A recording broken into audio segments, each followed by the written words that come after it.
के 11 बजे के बीच में उपस्थित हूं आप सबके सामने। आज जिनकी कुंडली लेकर के आया हूं इनका नाम है हरे कृष्णा। 16 मार्च 1999, 22:36, बेंगलुरु कर्नाटका की ये कुंडली और वृश्चिक लग्न का निर्माण होना। वृश्चिक लग्न जन्म कुंडली में अगर बने तो ये मंगल से प्रभावित लग्न और राशि जो है वो कुंभ यानी कि शनि। तो लग्न के अधिपति और राशि के अधिपति ये दोनों बहुत अच्छे मित्र नहीं होते, सामान्य संबंधों को विकसित करने वाले होते हैं। ये एक दूसरे के लिए न तो मित्र न तो शत्रु होते हैं। पर जरा ध्यान से समझिए तो इनकी कुंडली में लग्न के अधिपति जो मूलतः 8 नंबर यहां बना है, ये यहां की राशि है जो यहां बनी है।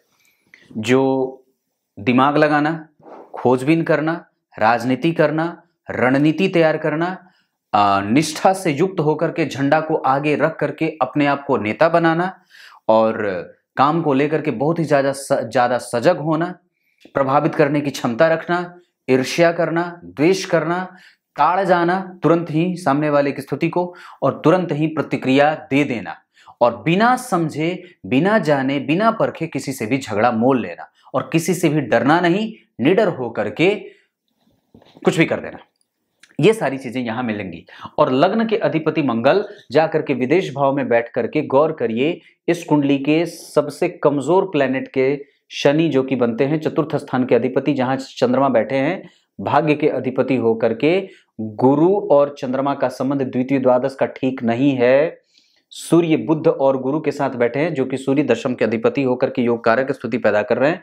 लग्नेश के ऊपर नीच के शनि की दृष्टि है जो तृतीय भाव के अधिपति हैं। ये राजयोगों की भांति फल देने वाला होगा।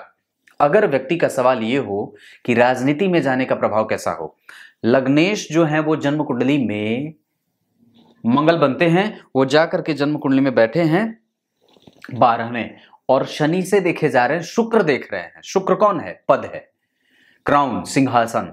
तो उस भाव के अधिपति, और वो कौन है? 12वें के अधिपति। तो लग्न के अधिपति 12वें और 12वें के अधिपति शुक्र मंगल की राशि में। ये परिवर्तन हुआ, गौर करिए। लग्नेश का परिवर्तन 12वें भाव के अधिपति से हो रहा है, ये छठे भाव के अधिपति से नहीं परिवर्तन। लग्न के अधिपति छठे भाव में नहीं बैठे हैं, लग्न के अधिपति 12वें में बैठे हैं और शुक्र जो है वो 12वें के अधिपति और पंचम के जो है वो सप्तम के अधिपति होकर के लग्नेश जो हैं वो जन्म कुंडली में वस्तुतः मंगल के साथ परिवर्तन कर रहे हैं, पर छठे भाव के अधिपति और 12वें भाव के अधिपति का परिवर्तन हो रहा है। वहां पे सप्तम भाव के अधिपति पर इस कुंडली के लिए मंगल अच्छे, शुक्र अच्छे नहीं होते। इस कुंडली के लिए मित्र होंगे तो कौन होंगे? इस कुंडली के लिए 9 अंक अच्छा रहेगा। इस कुंडली के लिए मंगलवार का दिन अच्छा रहेगा। इस कुंडली के लिए मिथुन राशि अच्छी साबित हो सकती है। इस कुंडली के लिए धनु राशि अच्छी साबित हो सकती है। इस कुंडली के लिए मीन राशि अच्छी साबित हो सकती है। सिंह राशि अच्छी साबित हो सकती है। पर दूसरी बात और भी है कि अब जरा ध्यान से समझिए तो दशम स्थान के अधिपति पंचम में बैठे, ये एक अच्छी बात है। लेकिन शनि का नीच होना, नवांश कुंडली में जाकर के मित्र बुध की राशि में बैठना यहां, और ये जन्म कुंडली के दशम स्थान में सूर्य की उच्च राशि बनी है जहां से वो केंद्र में जा रहे हैं। यहां सूर्य जो है वो उच्चाभिलाषी हैं। व्यक्ति का आत्मबल और व्यक्ति का आत्मविश्वास और व्यक्ति का चरित्र ये ठीक है, पर लग्न के ऊपर राहु का नीच प्रभाव पड़ने के कारण और केंद्र में 3 घर प्रायः खाली होने के कारण, शनि के नीच होने के कारण, नवांश कुंडली में 12वें भाव में बैठ जाने के कारण और अष्टम भाव के अधिपति होकर के 12वें बैठने के कारण विपरीत परिस्थितियों के निर्माण के बाद व्यक्ति को सफलता मिलती है, आसानी से नहीं। चंद्रमा जो हैं वो जन्म कुंडली में बैठे हुए हैं चतुर्थ स्थान में, ये ठीक है, और अपने उच्च राशि से केंद्र में। और एक बात और है कि अपने नीच राशि से भी केंद्र में बैठे हैं। चंद्रमा का चतुर्थ भाव में बैठना और चतुर्थ भाव में वो दिग्बलत्व की प्राप्ति कर जाते हैं। कुंभ राशि का निर्माण, जहां के अधिपति राशि के अधिपति नीच के हैं, अपने भाव से लाभ की स्थिति में जा रहे हैं। चंद्रमा और शनि का संबंध तृतीय एकादशवें का है, ये बहुत ज्यादा अच्छा नहीं है, लेकिन हाँ फिर भी ये दशाओं में अच्छी परिणाम करने की स्थिति में है। शनि अभी नीच राशि में बैठे हैं, प्रतियोगिता बाकी है, लेकिन लग्नेश के ऊपर नीच के हो करके शनि की दृष्टि जब जाएगी तो व्यक्ति को राजयोगों की भांति परिणाम देने वाली और व्यक्ति को पदस्थ अधिकारी बना दे, राजनीति करने वाला लोगों के साथ। एक बात और है कि ये एक ईर्ष्यालु, घमंडी या पॉलिटिकली अपने आप को हमेशा ही सिद्ध करने वाला आजकल के नेताओं की तरह बर्ताव करने वाला भी व्यक्ति हो सकता है, क्योंकि वृश्चिक लग्न का है, इसको सब कुछ आता है। ये छल कपट भी जानता है, ईर्ष्या भी है, द्वेष भी है, मोह भी है, मात्सर्य भी है, क्रोध भी है, दया भी है, क्षमा भी है, सब कुछ है। ये मिक्सचर है। क्योंकि दशमांश कुंडली में लग्न में ही चंद्रमा बैठे हैं और बुध भी बैठे हैं, ये क्या बना देंगे? गौर करिए, मंगल दशम स्थान में ये दिग्बली हो रहे हैं। यहां के अधिपति गुरु। व्यक्ति का करियर बहुत बेहतर है, बहुत बढ़िया, जहां भी जाना चाहे जा सकता है, टेक्निकली और प्रैक्टिकली। ये व्यक्ति को बहुत ही ज्यादा बलवान बनाने वाले, क्योंकि मंगल बढ़िया बन रहा है। यहां मंगल जो है वो जन्म कुंडली में गौर करिए 12 में जा रहे हैं। व्यक्ति विदेश चला जाए, बाहर जाए, दूर जाकर के अपने आप को स्थापित करने का प्रयास करे, क्योंकि पराक्रम भाव पे उसकी उच्च की राशि पड़ रही है और वहां से वो उसे देख भी रहे हैं। केतु वहां बैठ करके उसका बल बढ़ा रहे हैं। मंगल की 7वीं दृष्टि शनि को प्रभावित कर रही है, जो कि जन्म कुंडली के चतुर्थ स्थान के अधिपति हैं।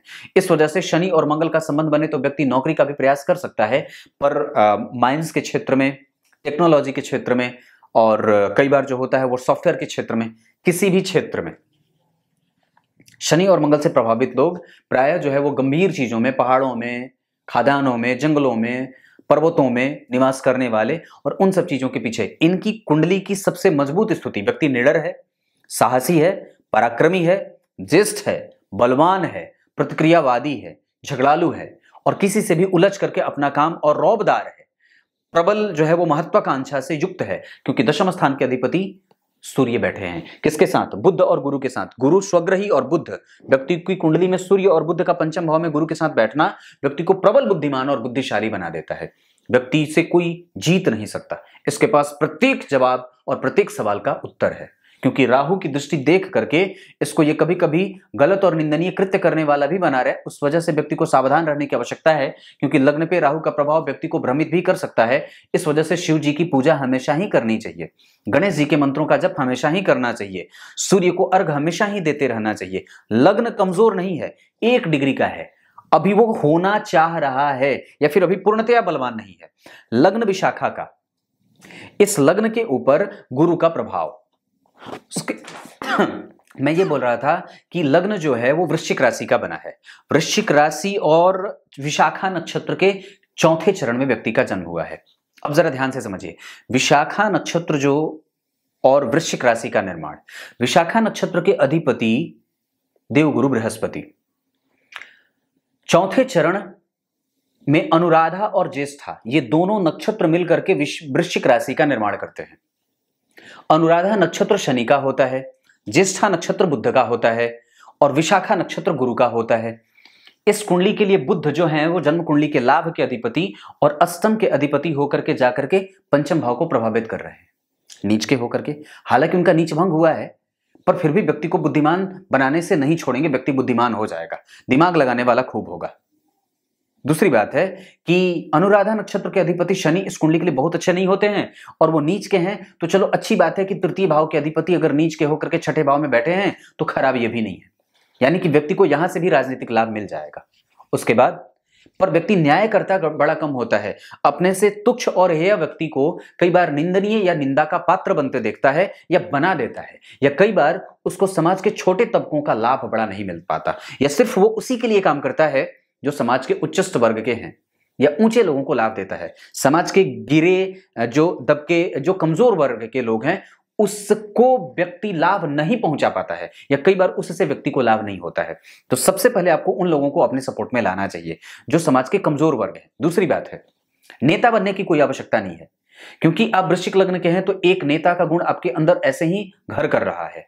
सूर्य पे राहु का प्रभाव, गुरु पे राहु का प्रभाव, बुध पे राहु का प्रभाव, लग्न पे राहु का प्रभाव, शनि नीच के व्यक्ति को न्यायकर्ता कम बना रहे। अपने चरित्र को पहले बेहतर बनाने की आवश्यकता है, क्योंकि लग्नेश 12वें हैं और वो शुक्र से प्रभावित भी हो रहे हैं, जो कि इस कुंडली का मारक होता है। इस कुंडली के लिए बहुत अच्छे बुध नहीं होंगे, क्योंकि पापी भाव के अधिपति होकर के पंचम भाव को भी पापी बनाएंगे। व्यक्ति प्रेम देता नहीं है, पर चाहता सबसे है कि मुझे मिल जाए। उसके बाद जन्म कुंडली में व्यक्ति पॉलिटिकली बहुत ज्यादा दिमाग लगाने वाला है और हमेशा ही राजनीति करने वाला है, अपने भी लोगों से व्यक्ति राजनीति कर जाए, क्योंकि लग्न को बहुत अच्छा गुरु का प्रभाव है, इस वजह से चलो ठीक है कि कम से कम व्यक्ति का व्यक्तित्व एक तरीके से धार्मिक हो, आध्यात्मिक हो, मंत्र जप में हो, बुद्धिमान हो, प्रभावित करने वाला हो, गुरु का आशीर्वाद प्राप्त करने की उत्कंठा हो, कोई भी बड़ा काम करने चले तो माता पिता का आशीर्वाद प्राप्त करना चाहे, अपने गुरुजनों से मुलाकात करना चाहे। पर दूसरी बात है कि दूसरी तरफ उसके ऊपर, उसके नेचर के ऊपर एक काली छाया या राहु का प्रभाव होने के कारण, जो कि त्रित्रिकोण में बैठ करके व्यक्ति को धार्मिक बनाने का एक आडंबर सा रच रहा है। तो व्यक्ति कई बार जो है वो बाहरी व्यक्तित्व को धार्मिक बनाता हुआ दिखाना चाहता है, लेकिन उतना है नहीं, या कई बार वो अंदर से है पर सामने वाले उससे उस गुण से प्रभावित नहीं होते, या व्यक्ति कई बार धार्मिक होते हुए भी इस चीज का संपूर्ण लाभ नहीं ले पाता, क्योंकि गुरु के ऊपर राहु का प्रभाव है। और दूसरी बात है कि गुरु और बुध जब दोनों एक साथ बैठेंगे तो व्यक्ति को बहुत ज्यादा विचार करने वाला बना देते हैं। क्यों बहुत ज्यादा? क्योंकि अष्टम भाव के अधिपति होकर के जन्म कुंडली में द्वितीय भाव के अधिपति, अष्टम और द्वितीय ये दोनों भाव के अधिपति और जन्म कुंडली में पंचम के अधिपति एक साथ बैठ रहे हैं। इस वजह से व्यक्ति छोटी छोटी बातों पर भी बहुत ज्यादा मशक्कत करता है। दशमांश कुंडली में चंद्रमा का लग्न में बैठना, बुध और चंद्रमा का एक दूसरे को देखना व्यक्ति को छलिया बना देते हैं, छल करने वाला, झपट्टा मार करके और आंख बंद करते ही पॉकेट से पैसे चुरा लेकर के अपने जेब में रखने वाला, ऐसा बना देते हैं। ये गुण आपके पास है, आप इस चीज को सही दिशा में भी इसका लाभ ले सकते हैं। और निस्संदेह मैंने क्या बात कही, तो इस कुंडली में शनि की दशा थोड़ी कमजोर जाएगी, और बहुत अच्छी बात है कि वो कमजोर जाए, क्योंकि इस कुंडली में कमजोर जाने का मतलब ये नहीं कि आपको परेशान करेंगे। इस कुंडली में उनके कमजोर होने का मतलब है कि ये अच्छी बात है, क्योंकि वो तीसरे भाव के अधिपति होकर के नीच के होकर के लग्नेश को देख रहे हैं, ये योग बड़ा बढ़िया बनेगा। उसके बाद वो शुक्र के साथ बैठे, अपने परम मित्र के साथ बैठ करके जन्म कुंडली में 1 नंबर की राशि जहां के अधिपति उसे देख रहे हैं। मंगल इस कुंडली के लिए जन्म कुंडली में बहुत अच्छे नहीं होते, लेकिन इस कुंडली में बहुत अच्छे सूर्य होंगे, बहुत अच्छा परिणाम चंद्रमा का रहेगा, बुध का परिणाम थोड़ा कमजोर रहे, शुक्र का परिणाम कमजोर रहे, पर गुरु का परिणाम अच्छा रहे। यानी कि इस कुंडली के लिए देव गुरु बृहस्पति बड़े अच्छे हो जाएंगे, और वो बैठे भी हैं, हंस योग लगा रहे हैं, गुरु और चंद्रमा आगे पीछे हैं। इस वजह से व्यक्ति का जो है वो कई बार दूसरों की बात ना माने, अपने हिसाब से कम काम करने वाला, अपने हिसाब से चलने वाला होता है, दूसरे किसी को भी देखे नहीं, अपने रेस में जब शामिल हो जाए तो किसी दूसरे को उसकी परवाह नहीं होती है, या फिर दूसरे को देखता नहीं है, ये बात भी बनती है। नवांश कुंडली में शुक्र का स्वग्रही होना, संपूर्ण चीजों के प्राप्त होने का प्रभाव दिखा रहे हैं। मंगल, राहु और चंद्रमा का एक साथ बैठना यहाँ पे जन्म कुंडली को मजबूती दे रहे हैं भाग्य के बल पे। यहाँ पे 4 नंबर की राशि का बनना, लग्नेश, यहाँ चंद्रमा खुद बन रहे हैं। यहाँ जो भाग्य का अधिपति है वो यहाँ का लग्नेश बना, जहां सूर्य खुद बैठ रहे हैं। ऐसी स्थिति में कि गौर करिए, यहाँ चंद्रमा, यहाँ जो सूर्य है वो 12 नंबर में, और यहाँ पे सूर्य जो है वो 4 नंबर में। ऐसी स्थिति में व्यक्ति को घर से दूर, पर व्यक्ति जो होता है वो राजा का पद संभालने वाला, या राजा के निकट जाकर के काम करने वाला, राजनीति से युक्त होकर के जीवन जीने वाला, या कई बार व्यक्ति जो होता है वो टेंडर लेने का काम कर दे, नेताओं से जुड़ करके उसका काम हो जाए। कई बार जो होता है वो बड़े बड़े नेताओं से आसानी से अपनी पहुंच बना लेता है, ये स्थिति बनती है। पर एक बात जो मैं आपको ध्यान से समझाना चाहता हूं, शनि के नीच राशि में बैठने का प्रभाव, और मंगल जो कि लग्नेश है उसको देख ले रहे हैं, इस वजह से उसका कहीं ना कहीं नीच भंग भी होगा। परंतु लग्न के ऊपर गुरु और राहु दोनों के प्रभाव से मिक्सचर और एक मिक्सअप तैयार हो रहा है, जिससे व्यक्ति को छुड़ाना होगा। इसका मतलब है कि आपको सबसे ज्यादा अपने आप को उदारवादी, मानवतावादी, धर्म का संरक्षक, धार्मिक नेता के तौर पे, या धर्मपरायण होना, गुरुजनों का आशीर्वाद प्राप्त करने वाला एक ऐसे व्यक्ति के तौर पे अपने आप को समाज में उभारने की आवश्यकता होगी, जिससे निसंदेह आप एक सशक्त और श्रेष्ठ पॉलिटिशियन बन सकते हैं। दूसरी बात है, आपकी कुंडली में बुध नीच के हो रहे हैं, अपने प्रभाव को विकसित करना होगा, और निसंदेह जो बात आप दिमाग में रख रहे हैं उसको सामने उपस्थित रखने की कला विकसित करनी होगी। उसके बाद आप हैं बुद्धिमान, इसमें कोई संदेह नहीं है, आपके पास है ज्ञान, इसमें भी कोई संदेह नहीं है, लेकिन उसको सही तरीके से रिप्रेजेंट करने की कमजोरी अभी भी उपस्थित है। गणेश जी के मंत्रों का जप करना होगा, सूर्य को अर्घ देना चाहिए, प्रत्येक दिन किसी मंदिर का दर्शन करना चाहिए। आपकी कुंडली में अगर मैं ग्रह की स्थिति के आधार पर बता दूं तो चंद्रमा युवा, सूर्य मृतप्राय होंगे डिग्री में, मंगल जो है और बुध जो स्थिति बना करके बैठे हैं वो 7 डिग्री के, और मंगल जो है वो 18 डिग्री के। ये बुध जो है वो, मंगल जो है वो वृद्ध अवस्था के हो जाएंगे। गुरु जो है वो आपकी कुंडली में जो बैठे हुए हैं वो 13 डिग्री के युवावस्था के हो जाएंगे। शुक्र जन्म कुंडली में जो बैठे हुए हैं वो बैठे हैं 4 डिग्री के, बाल अवस्था के हो जाएंगे। और शनि जो है वो जन्म कुंडली में बैठे हुए हैं 7 डिग्री के, ये कुमार अवस्था के हो जाएंगे। अब जरा समझिएगा इस चीज को, राहु और केतु बाल अवस्था के, यानी कि आपकी कुंडली में चंद्रमा यानी कि जो मन है वो उसकी दशा आपकी कुंडली में हमेशा अच्छी जाएगी। आपकी कुंडली में गुरु की दशा हमेशा अच्छी जाएगी, क्योंकि स्वग्रही भी हैं और वो बैठे भी अच्छे ग्रहों के साथ है, कम से कम सूर्य और बुध का बल उनके पास है। लेकिन अष्टमेश के साथ गुरु के संयोग और जन्म कुंडली में पंचम भाव के अधिपति का अष्टम भाव के अधिपति, पंचम भाव के अधिपति गुरु का अष्टम भाव के अधिपति और पापी भाव के अधिपति बुध के साथ बैठने के कारण कई बार व्यक्ति जो होता है वो सभी लोगों को सामान्य दृष्टिकोण नहीं दे पाता है या समान दृष्टि नहीं देख पाता है। अपने अंदर इस बात को विकसित करने की आवश्यकता है। आपके लिए समाज का प्रत्येक वर्ग आपका अपना है। ऐसा ना हो कि आप पद पे जब जाएं या पद की प्राप्ति हो तो समाज का कोई एक विशेष वर्ग ही आपसे लाभान्वित हो, बाकी के वर्ग पीछे छूट जाए। इस बात को हमेशा याद रखना होगा। दूसरी बात है, राजनीति के योग हैं, टेक्निकल क्षेत्रों में जा सकते हैं। गंभीर निर्णय लेने का योग आपकी कुंडली में थोड़ा कमजोर है। निर्णय लेने पे आपको फोकस करना चाहिए, क्योंकि शनि नीच के होते हैं तो कई बार व्यक्ति राजनीति में लंबी पारी नहीं खेल पाता है। तो आपको इस बात का हमेशा ही एहसास करते रहना चाहिए कि आपको जो एक बार गद्दी मिलेगी वो परमानेंट नहीं हो सकती है, क्योंकि शुक्र बैठे हैं तो वो निश्चित रूप से पद दे देंगे, लेकिन वो परमानेंट बनी रहे इस पे हमें इसके लिए फोकस करने की आवश्यकता होगी। क्योंकि सूर्य के ऊपर जब राहु का प्रभाव होगा तो उसको सरकार से कई बार हटना भी पड़ता है, और ये विशेषतया सूर्य और राहु की दशा में कई बार बातें बन जाती हैं। वैसे आपकी कुंडली के लिए, वृश्चिक लग्न की कुंडली के लिए शनि बहुत अच्छे नहीं होते। क्यों अच्छे नहीं होते? क्योंकि चतुर्थ भाव में उनकी मूल त्रिकोण राशि बनने के बाद भी जब आप घूम करके आते हैं तो उनकी एक राशि जन्म कुंडली के तृतीय भाव में बन जाती है।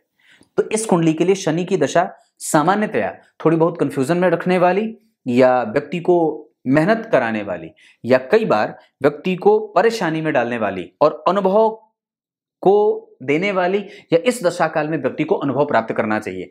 हो सके तो किसी के साथ जुड़ करके, हो सके तो कोई काम करके, किसी कंपनी में छोटे नंबर पे, छोटे स्तर पे काम करके, या अपने ही लेवल पे अगर आप अपने लिए ही अपने पिता के साथ जुड़ करके कोई काम करना चाहते हैं तो भी आपकी कुंडली में बात बनती है। अपने गुरु के साथ, अपने बड़े भाई के साथ, अपने पिता के साथ, अपने बड़े जो है वो सहपाठी के साथ जुड़ करके अगर काम करना चाहते हैं तो निस्संदेह आप कर सकते हैं।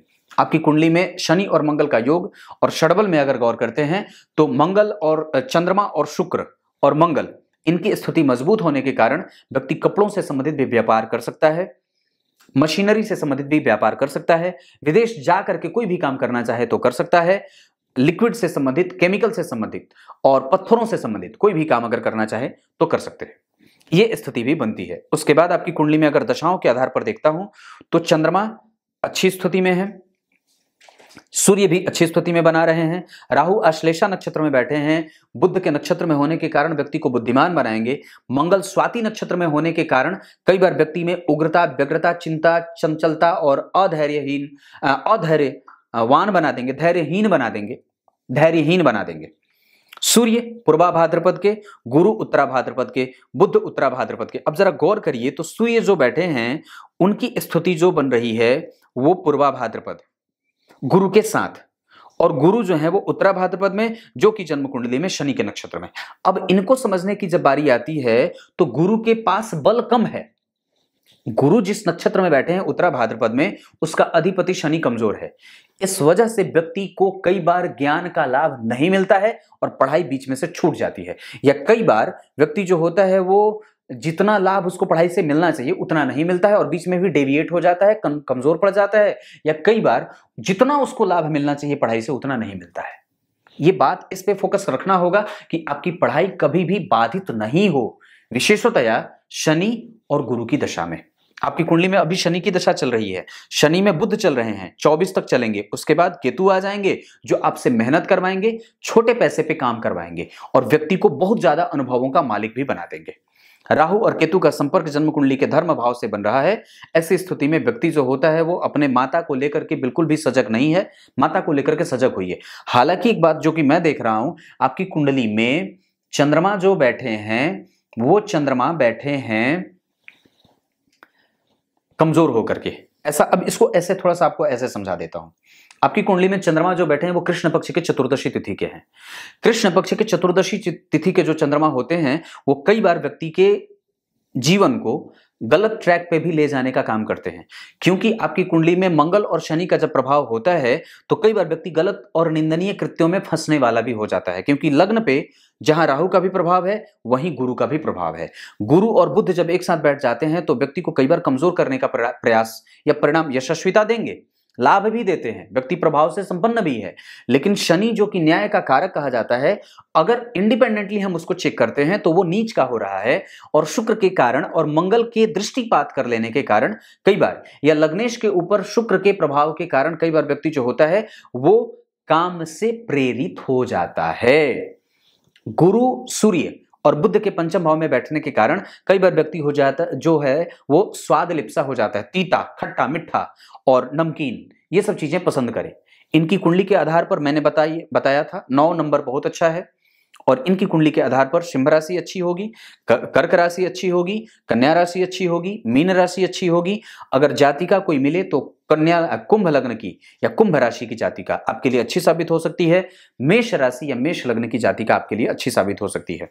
राशियों में मैंने बताया, दिशा के आधार पर आप दक्षिण दिशा की तरफ भी जा सकते हैं। एक बात और बताता हूं, आपकी कुंडली के नवांश चार्ट में लग्न में सूर्य का पुष्य नक्षत्र का बैठना, जिसके अधिपति शनि 12वें हैं, आपको अपने जन्म स्थान से दूर जाकर के भी कोई काम करना चाहिए। हालांकि जो मैं देख रहा हूं उसके आधार पर केंद्र में स्थिर राशियों के निर्माण के कारण बहुत ज्यादा दूर जाने की आवश्यकता नहीं है, क्योंकि लग्न पे राहु का प्रभाव भी है तो गुरु भी देख रहे हैं। ऐसी स्थिति में अपने ही क्षेत्र में रह करके आपको अपने ही प्रभाव को बल देना चाहिए। धार्मिक लोगों से जुड़िए, किसी मंदिर के ट्रस्ट के अधिकारी बन जाइए, या मंदिर के साथ जुड़ करके अपना राजनीतिक चिंतन कर सकते हैं, या राजनीतिक लाभ या राजनीतिक प्रोन्नति बढ़ा सकते हैं। ये आपको लाभ दे सकते हैं। आपकी कुंडली में अभी शनि की दशा 2037 तक है, जो निश्चित रूप से अगर मैं बात करता हूं तो प्रत्येक पल आपको कठिनाइयों से उबारने वाली ही बन रही है, और प्रमुखतया यही मील का पत्थर भी साबित होगी। और शनि, राहु, केतु और शुक्र की दशाएं आपकी कुंडली में अच्छी साबित होंगी। लेकिन अच्छाई किस मामले में? आपसे मेहनत करवाए, आपको वो समाज में प्रतिष्ठा दे, आपको वो जो है वो चमक पैदा करे, आप में वो जुनून पैदा करे, आपको आपके जीवन के लिए वो बहुत ही एक माइलस्टोन ऐसा जो व्यक्ति को ये हमेशा ही याद रखवाए कि नहीं, मेरा इस दशा में ये अच्छा काम हुआ था। बाकी शनि, राहु, केतु और शुक्र के अतिरिक्त जितने ग्रह हैं, चंद्रमा, मंगल, राहु, चंद्रमा, मंगल, सूर्य हो गए, बुध हो गए, गुरु हो गए, ये बाकी के जितने प्लेनेट हैं ये सब अपनी अपनी दशाओं में सामान्य परिणाम देने वाले हैं। न तो बहुत ज्यादा लाभ, न तो बहुत ज्यादा हानि, पर शुक्र, राहु, केतु और शनि की दशा सबसे ज्यादा परिणाम प्राप्त कराने वाली बन सकती हैं। आपकी कुंडली में बड़ा अच्छा योग बना है मंगल के ऊपर शनि का देखना। ये बुरा भी है और अच्छा भी है, निर्भर इस बात पे करता है ये इसका परिणाम कि आप इसका लाभ कैसे ले पाते हो। मैंने कुंडली में जितनी भी बातें बताई हैं उसको हमेशा याद रखिए, समाज का प्रत्येक वर्ग आपके लिए उतना ही महत्वपूर्ण है। गलत और निंदनीय लोगों से अपने संपर्कों को बढ़ावा बिल्कुल भी ना दें। धर्म के प्रति और धार्मिक नेता के तौर पे आप अपनी पहचान बना सकते हैं। अपने अंदर जो छिपी हुई बात है, जो भाषण शैली है, जो गुण है, जो अपने अंदर एक्सप्लोर करने का, किसी भी चीज को सही तरीके से और अलग तरीके से बताने का, आप उस पर काम कर सकते हैं। लिखने की शैली, लेखन क्षमता मजबूत है, व्यक्ति जो है वो मंच का सही तरीके से संचालन कर सकता है और सही तरीके से अपने आप को रिप्रेजेंट भी कर सकता है। आपके अंदर ये गुण विद्यमान है। पर बुध जो आपकी कुंडली में बाकी के अन्य चार्ट में, या फिर अगर मैं बाकी के अन्य चार्ट में देख रहा हूं तो वो थोड़ा रोग से पीड़ित हो रहा है। सूर्य और आत्मबल को कमजोर भी कर रहे हैं। मंगल जो है वो जन्म कुंडली के पराक्रम को कमजोर भी कर रहे हैं। कई बार ये अन्य चार्ट को देख करके बात बता रहा हूं, समस्याएं कई बार आती रहती हैं, बढ़ती रहती हैं। जीवन में व्यक्ति को कई बार कंफ्यूजन भी झेलना पड़ता है, और कहीं ना कहीं व्यक्ति जो है वो कई प्रकार के लोगों से प्रभावित होकर के उनमें से किसी एक का चयन नहीं कर पा रहा है कि वो किसके पीछे जाए। ये बड़ी गंभीर और गूढ़ बात है जो मैंने आपके अन्य चार्टों से आपको बताने का प्रयास किया है। संतान का सुख इस कुंडली में है, संतान से संबंधित समस्या नहीं है। दशमांश कुंडली बढ़िया बनी है और दशमांश कुंडली कमजोर नहीं है। भाग्य के लिए अगर मैं देख रहा हूं तो भाग्य में थोड़े बहुत अवरोध हैं। आपको गणेश जी की पूजा और शिव जी की पूजा और हनुमान चालीसा का पाठ जरूर ही कर लेना चाहिए। D10 चार्ट में लग्न के अधिपति लग्न में बुध और चंद्रमा का एक दूसरे से देखना, व्यक्ति को पहले व्यवसाय करना चाहिए, बाद में राजनीति में जाना चाहिए। पहले या तो ट्रेनिंग ले लीजिए, या तो खुद का व्यवसाय, या तो फिर उसके बाद राजनीति। पर पहले अपने आप को अभी अनुभव में ढालना है, अनुभव प्राप्त करना है। अभी आपको करने का नहीं, अभी आपके जीवन में जो दौर चल रहा है वो कम से कम शनि की दशा तक निरंतर कुछ ना कुछ सीखने का प्रयास करते रहना चाहिए, मैं यही कहूंगा। तब तक के लिए